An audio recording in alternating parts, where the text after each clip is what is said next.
బెల్లంకొండలో bumper offer 3,75,00,000 G+2 4 BHK villa కొనండి.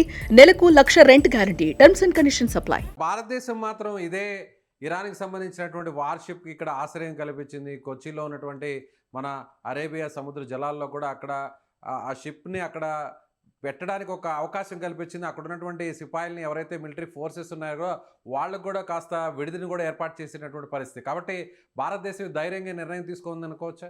ఇది humanitarian grounds లో మనం చేశాము. అలాగే రేపు అమెరికా షిప్లు కూడా అటువంటి పరిస్థితి రావచ్చు. ఎందుకంటే మనకు లెమోవా అని చెప్పి అగ్రిమెంట్ చేస్తున్నాం అమెరికాతో. చాలా పెద్ద సముద్రం, ఇక్కడ బే ఆఫ్ బెంగాల్, ఇక్కడ ఇండియన్ ఓషన్, తర్వాత ఇక్కడ అరేబియన్ సీ. వాళ్ళు కనుక వాళ్ళ ఇండో పెసిఫిక్ కమాండ్ గువామ్ లో ఉంది. గువామ్ నుంచి వాళ్ళు సెంట్కామ్ ఇటు సైడ్ మన Gulf reason, west Asia side రావాలంటే ఇంత పెద్ద సముద్రాలు దాటుకుంటూ రావాలి. మధ్యలో షిప్పులకి ఏమైనా ప్రాబ్లం వచ్చినా, వాళ్ళకి ఏమైనా ఎమర్జెన్సీ వచ్చినా భారతదేశమే దిక్కు వాళ్ళకి. అందుకనే మనకు అగ్రిమెంట్ ఉంది వాళ్ళకి. రేపు ఇరాన్ మిజైల్ ఫైర్ అయ్యి వాళ్ళ షిప్పులు ఏమైనా డ్యామేజ్ అయితే కనుక రిపేర్ చేసుకోవడానికి గల్ఫ్ లో పెడితే కనుక దాని మీద ఇంకో దాడి పడవచ్చు. అందుకని భారతదేశం కోట్లకి వచ్చి వాళ్ళు రిపేర్ చేసుకుంటారు. కాబట్టి అమెరికా కూడా మనం పర్మిషన్ ఇస్తాం. అమెరికన్ షిప్స్ వస్తాయి ఇక్కడికి, రిపేర్ చేసుకోవచ్చు. వాళ్ళ సైనికులు కూడా ఇక్కడ రెస్ట్ తీసుకోవచ్చు. వాళ్ళ షిప్ లో కావాల్సిన నీళ్లు, ఆహారము, వాళ్ళకి కావాల్సిన మందులు ఏం కావాలో అవన్నీ కూడా ఇచ్చి పంపిస్తాం మనం. కాబట్టి మన పోర్ట్స్ కానీ గిరిధర్ గారు శ్రీలంక తీరంలో, శ్రీలంక సంబంధించినటువంటి సముద్ర జలాల్లో ఉన్నప్పుడే ఐఎన్ఎస్ డేనాని అటాక్ చేయడం జరిగింది. అయితే ఇప్పుడు ప్రజెంట్ ఉన్నటువంటి ఐఎన్ఎస్ ఎలెవన్ ఈ షిప్ మన భారత జలాల్లో ఉంది. ఒకవేళ దీని మీద ఇప్పుడు ఇక్కడున్నటువంటి ఆ ప్లేస్లో అటాక్ చేస్తే సో మన రెస్పాన్స్ ఎలా ఉండేటువంటి అవకాశం ఉంది, మన రియాక్షన్ ఎలా ఉండేటువంటి ఛాన్సెస్ ఉంటాయి? ఒకటి, ఫస్ట్ మీరు చెప్పింది ఫ్యాక్చువల్లీ ఇన్కరెక్ట్. అది శ్రీలంక జలాలలో అటాక్ జరగలేదు. ఇది ఫస్ట్ అర్థం చేసుకోవాలి. ఏ దేశానికైనా ఆ దేశపు జలాలు 12 నాటికల్ మైల్స్ వరకు మాత్రమే ఉంటుంది. 12 నాటికల్స్ దాటిన తర్వాత ఆ దేశ సరిహద్దులు కావు.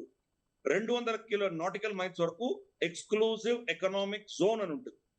అక్కడ అంతర్జాతీయంగా షిప్పులు వెళ్ళొచ్చు, తిరగచ్చు, దాన్ని ఎవరు ఆపలేరు. కానీ అక్కడ వాళ్ళు చమురుని అక్కడ డ్రిల్ చేయడమో, సముద్రంలో చేపలు పట్టడమో అటువంటివి చేయడానికి వీల్లేదు. ఆ 200 నాటికల్ మైల్స్. సో అటువంటి 200 నాటికల్స్ మైల్స్ లో ఈ షిప్ వెళ్తుండగా దాన్ని షూట్ చేసింది అమెరికా. కాబట్టి శ్రీలంక జలాలలో కాదు. ఇది ఫస్ట్ టెక్నికల్ అర్థం చేసుకోవాలి.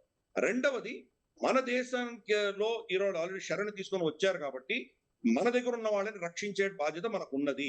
12 నాటికల్ మైల్స్, ఇందాక చెప్పాను కదా, 12 నాటికల్ మైల్స్ లోపల వాళ్ళు కనుక మన దేశం మీద అటాక్ చేస్తే అది దేశం మీద అటాక్ చేసినట్లే అవుతుంది. దానికి తగినటువంటి రెస్పాన్స్ భారతదేశం కూడా ఇస్తుంది. దానికి అమెరికా మూల్యం చెల్లించుకోవాల్సి వస్తుంది. మనం అమెరికాతో యుద్ధం చేయకపోవచ్చు, లెమో అగ్రిమెంట్ సస్పెండ్ చేయొచ్చు. లెమో అగ్రిమెంట్ సస్పెండ్ చేసామంటే కనుక వాళ్ళ కంప్లీట్ ఫ్లీట్ అంతా కూడాను దైవాధీనంగా వెళ్ళాలి. ఇక్కడ ఈ మొత్తం ఇండియన్ ఓషన్ వాళ్ళకి సపోర్ట్ ఉండదు. భారతదేశం సపోర్ట్ అయింది, చైనాకు విరుద్ధంగా వాళ్ళు ఏమీ చేయలేరు. అలాగే మనం ఇతరత్ర వాళ్ళకు లాజిస్టిక్ గా వాళ్ళకు చాలా సహాయం చేస్తున్నాం. అవన్నీ కూడా కట్ చేయొచ్చు. మనము వాళ్ళకి ఇస్తున్నటువంటి కాంట్రాక్ట్లు ఆపేసుకోవచ్చు.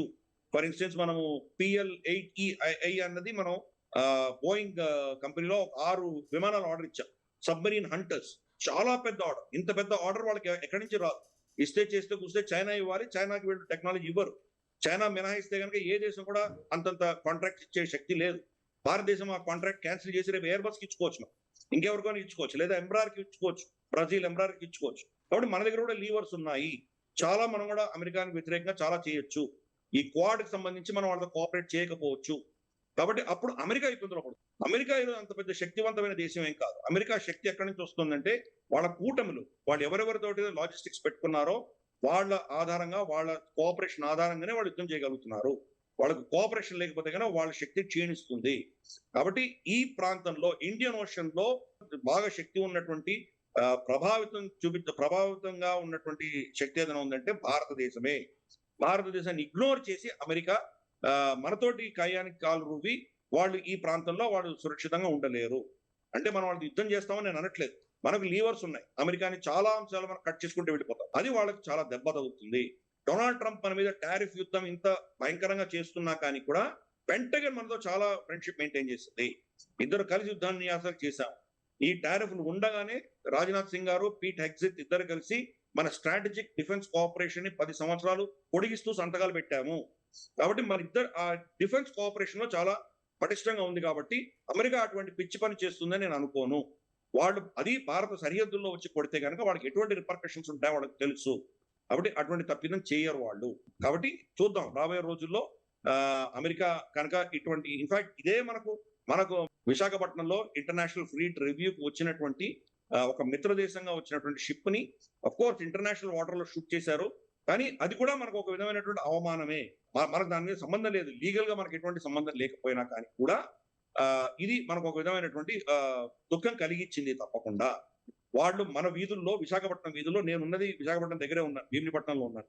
మన విశాఖపట్నం రామకృష్ణ బీచ్ రోడ్ మీదే వాళ్ళు పెరేడ్ చేశారు. వాళ్లే ఈరోజు ప్రమారమి 100 మంది అక్కడ సముద్రంలో చనిపోయారు.